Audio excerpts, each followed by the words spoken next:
Willkommen, bienvenue, welcome once again to another live stream. Uh, the keener-eyed amongst you will notice in the virtual studio, Stephanie Mitchell Hughes.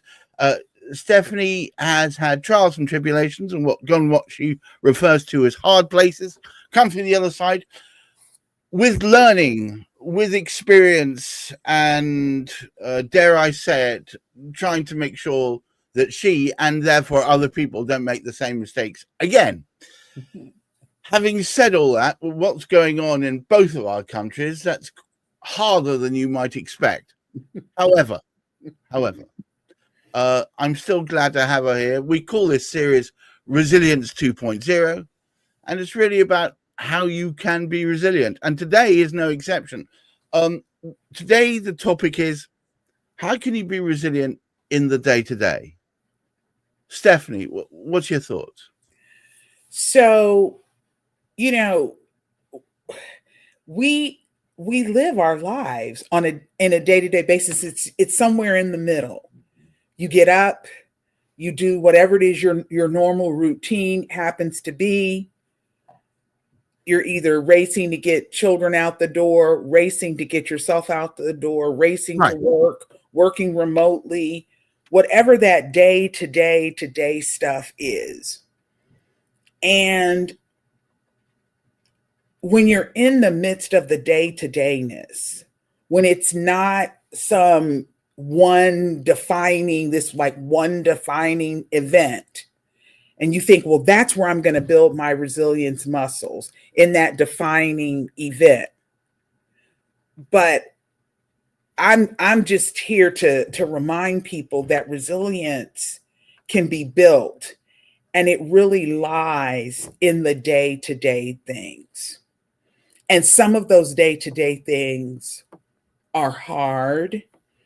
They push us sometimes in uncomfortable spaces. And so I'm just going to use myself as an example. And some of you who are out there watching may be able to relate to where I'm going.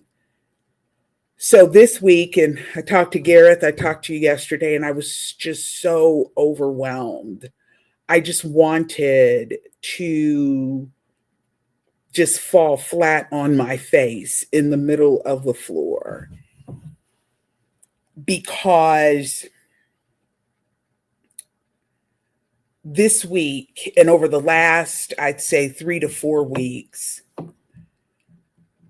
I have been having to come to terms with some cognitive changes that I'm starting to see in my mother.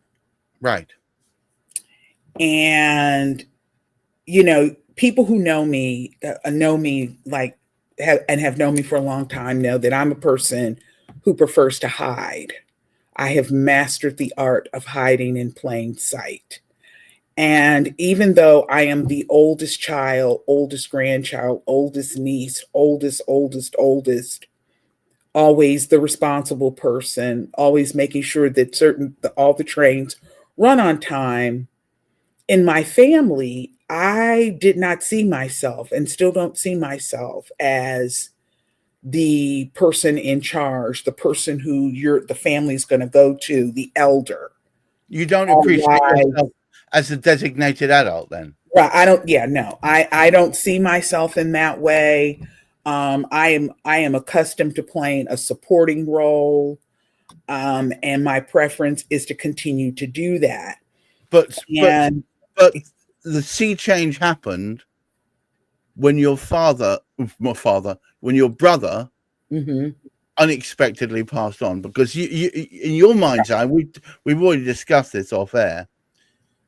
Your plan of attack was always to be, he'll take the lead, I play the support role. Right. Exactly. So and now the 52 cards have been thrown up in the air. Exactly. So my brother died, and I expected that before that happened, before my brother's death, I just assumed that at the appointed time, my brother and my sister-in-law would step in and deal with like they would essentially move into my parents' house. They would do that. They live in the same city, and they could naturally inhabit that space. So then the house would stay in the family, and we could all just kind of roll on, and I could go down and play my supporting role, and at the appointed time get in my car and head back to Columbus. That was my plan. And now that my brother is gone and I am navigating my mother and her own health as it and aging. It's not her health, it's just her aging and what happens as we grow older. And I've represented older adults before. It's always been my preference that people, regardless of what color they are or how much money they have or whatever it is, that especially if you're an older adult, you have the right to end your life with dignity and with grace and in some measure of comfort. That doesn't necessarily mean material comfort. Yeah, but I think we all have to come to terms with the fact that when we start, we're the wholly dependent blobs that our parents help shape, and then we become juveniles, and then we become adults, and then Mm-hmm. there is this nexus point, there is this Mm-hmm. crossover point where they start being less adult, and we start becoming more responsible, till Right. eventually, and I had to face this myself. I moved in to with my whole family, with my daughter, my wife, and myself moved in to my father's house. Mm-hmm. Um, but one thing we did do is I actually legally made a deal with him. I said, I'm going to draw up documents that say the reason we're moving in is to look after you, and in return, you're going to make sure that all the small bills are paid, so that using your largesse to do exactly that, and therefore, and this will keep you away from the very expensive care homes. Mm-hmm. Care homes over here are about 8,000 a month, Mm-hmm. so that means very rapidly anything in their estate will be depleted. Right. Um, so he wanted to avoid that, and we moved in with him. He became subject to dementia, and eventually he passed away. Um, but that was we had it very strictly laid out what we were going to do and how we were going to work together, and I would say to a greater or lesser extent it worked. Yeah. But you have to face that nexus, that Right. eventually you're going to become the adult and she's going to become the child. Right. And I was talking to, and I've had conversations even with my own therapist about this, and she said, you're the matriarch.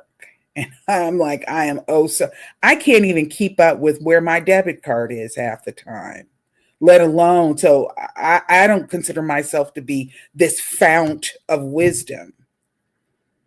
But then I see that my mother needs me to help her and to protect her. And I want to honor what it is that she would like to do. But then at the same time, and you know this because you've been a caregiver before, you also sometimes have to be the bad guy.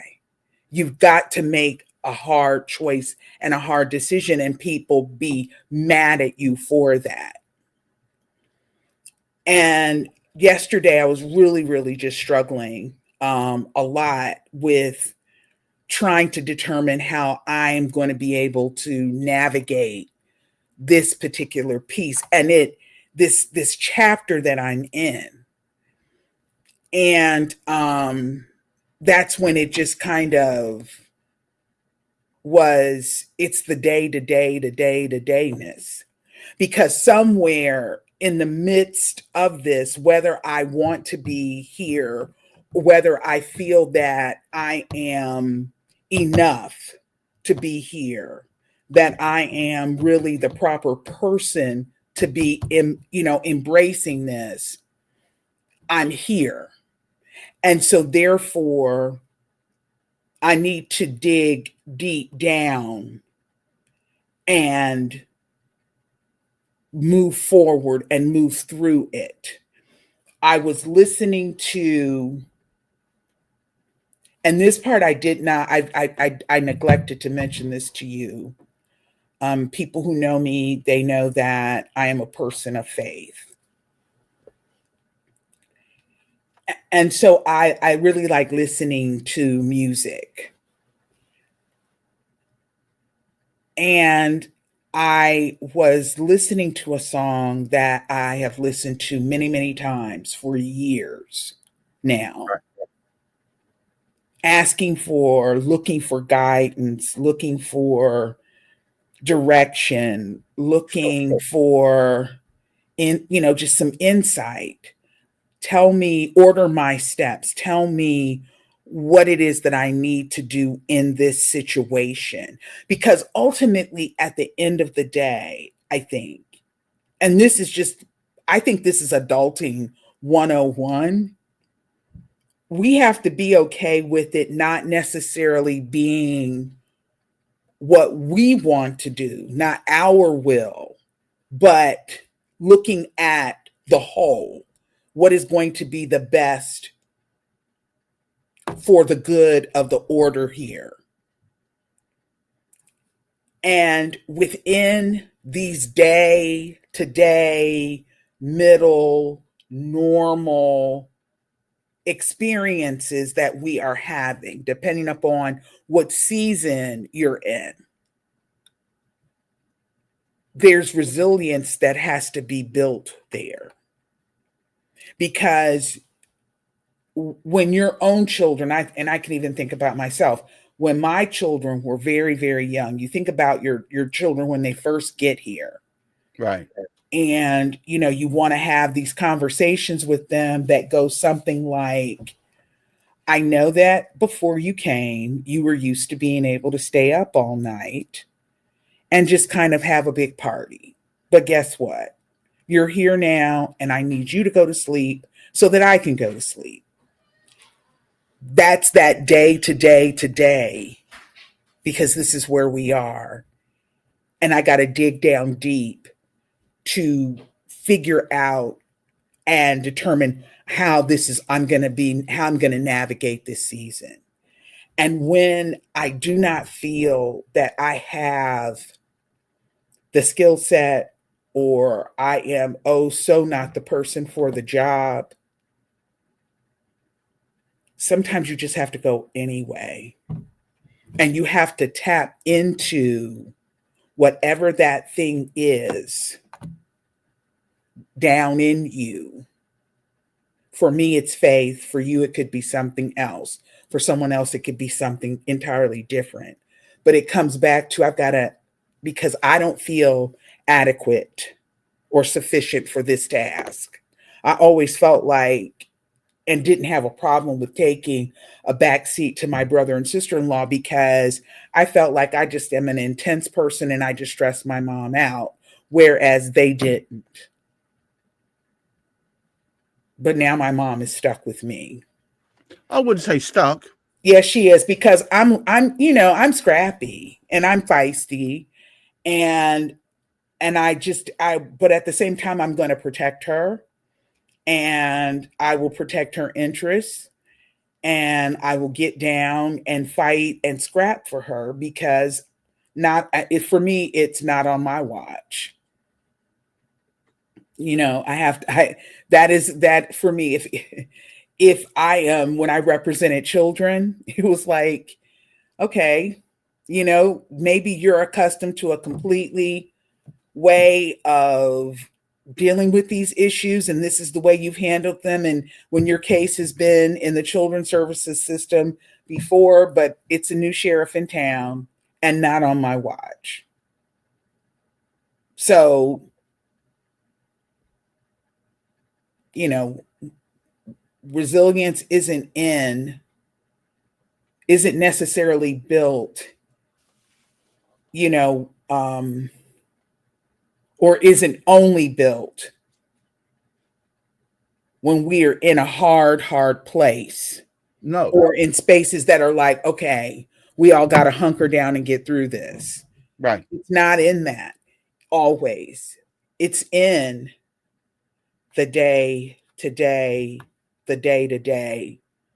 when you are facing, in my situation, having to take my mom to the doctor and say things to her about what I see happening with her that I don't really want to say, or to talk to her about some of the stuff that I saw happening when my grandparents were aging, and choices and decisions that she made, and having to tell my mom, I'm sorry, but that's not going to happen, not on my watch. So here's two things. I think you're suffering from overplanitis. Well, yeah, but you know what my response to that is? What? I'm a lawyer. I get that, but what I'm going to ask you to do is to, for the moment, do a mindful process of only dealing with what's dead in front of you, Mm-hmm. not looking back. Mm-hmm. And if you must plan, and then try and do something that takes you completely away from it, so you're not thinking about it. If you spend all your time looking forward to this time when you're going to have to become the adult, making decisions on your mother's behalf and feeling hemmed in by it, which is how it sounds like you are, Mm-hmm. it will destroy what little happiness you have in the right now. I would agree with that to a large extent. I would agree with that. I think that the only way I think you can be resilient right now mm-hmm. is to compartmentalize. I think I can agree with that too. Because otherwise, I can agree with that to a large extent. I can agree with that. The woman I kind of fell in love with, when we met all this time ago, is a person who's circumspect but still knows how to find the joy in life. Yeah. Right. Mm-hmm. Well, and that's true. That's true. And I think that for me, what I have done is I've gone back to spaces that, or practices. I've resumed some practices that I've done in the past that have really helped me, like going to the acupuncturist. So I've had to do that. These all come under the heading of self-care, right? Right. I mean, yeah, you have to take care of yourself, and I think that is going to be no use learning. And you're going to be no use to mum if you are frazzled, and also at this point of total apprehension, whereby you're going, I don't want to be that. I was never supposed to be that person. He shouldn't have died and left me with this precarious position. I don't want to have to be the one that has to be the adult now. But yeah, and some of that, and admittedly, I know that some of this comes from just always wanting to just play the supporting role and to really not be out in the front. And do you know what? You all plaudits to you for having played that supporting role so well for so long. But I'm afraid, and you're not going to like this, you're going to have to put on your big girl pants now. In this particular part of my life. Oh, yeah. Not in general. Not in general. No, you can still skip around and sing silly songs and daydream. That's fine. But in this particular part, this is a serious part. Oh, it's definitely very serious. And, I mean, I've been dealing with a lot of this and some of the issues that go along with caregiving and taking and dealing with older adults and older your parents and that kind, or older family members. I've been dealing with some of that. Right. Much more, especially over the last year. And I don't have a problem with it so much, but as I've noticed, I've got, I noticed these things with my mom of late, and it's like, okay, this is going to require, we've got to make some other decisions here and some other choices here. And I also do want to say that I don't resent, or I'm not mad at my brother because my brother died. Right.